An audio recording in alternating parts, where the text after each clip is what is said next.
If you've ever had the unique experience of entering a Danfos bus,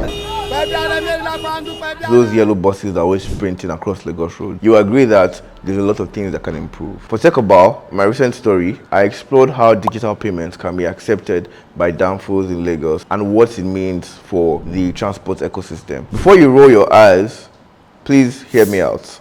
Globally, removing cash from public transport has led to several benefits. It has reduced dwell time, the amount of time people spend just waiting for buses.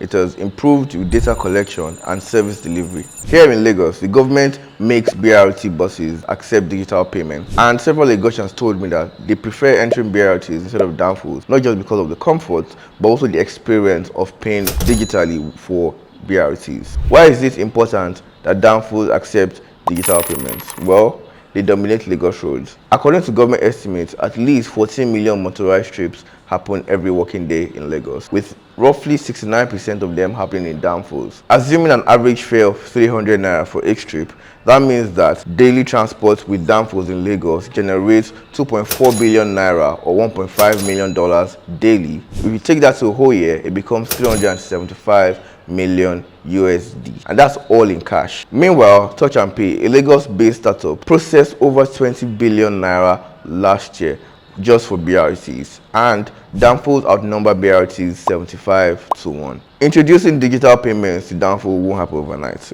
guys. Can't happen overnight. In Kigali, the capital of Rwanda, it took 3 years for Top and Go, a Rwandan-based startup that digitizes public transport, to cover all of Kigali. And Lagos is several times larger than Kigali. It could roughly take between 5 to 6 years for us to see full digitization of Danfos buses here in Lagos. So how can digitizing public transport in Lagos even work? Well, I came up with 2 approaches for my story. The first is this driver has a QR code. He pastes his sticker in his bus, passengers enter, they scan the QR code, then they transfer their fare to him. But the driver must get instant alerts for each transfer via SMS. The second approach could be using a model similar to the POS model that is popular in Lagos and all of Nigeria. The driver has a small handheld device that is rugged, affordable, and can receive transfers in areas with little to no network. The device can be financed through a hire purchase model, and insurance can cover it for maintenance purposes. When researching for this article, I came across many studies online about digitizing public transport, and one of the key concerns, or the key concern, is equity. So for either solution to work, they must incorporate a USSD solution that caters for people that might be financially excluded, or people that just can't afford to buy data or buy a smartphone, because public transport is for everyone. After figuring out how to collect money from passengers, the next thing is to figure out how to make money from that transaction. Well, in the case of Touch and Pay, the startup that's digitizing payments for BRTs with their Cowrie card, they take a 5 to 10% commission on every transaction, depending on which city they're in. The startup doing this can also charge a commission on each transfer. They can also make money from selling the data of drivers to financial institutions that want to offer micro loans to these drivers, or they can sell the data of transportation routes or traffic to the government so they can plan Lagos better, or they can also sell advertising space to large companies that want to advertise to millions of Lagosians. What can determine the success of this product is ensuring government buy-in.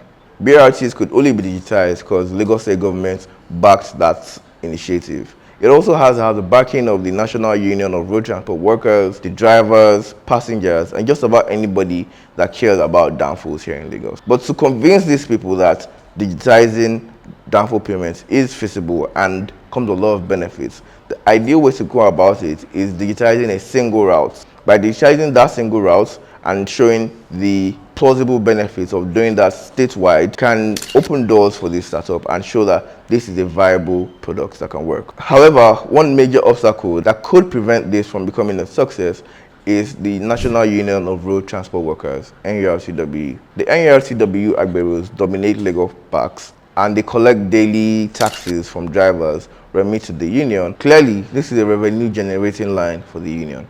To avoid resistance from the union, I advise any startup willing to do this to take a bottom-up approach, where they partner with local park chairmen instead of starting from the top to the bottom. If you can prove that this solution works on one route or with several local chairmen, it's easier to convince the national union that this is something that is a good thing for them.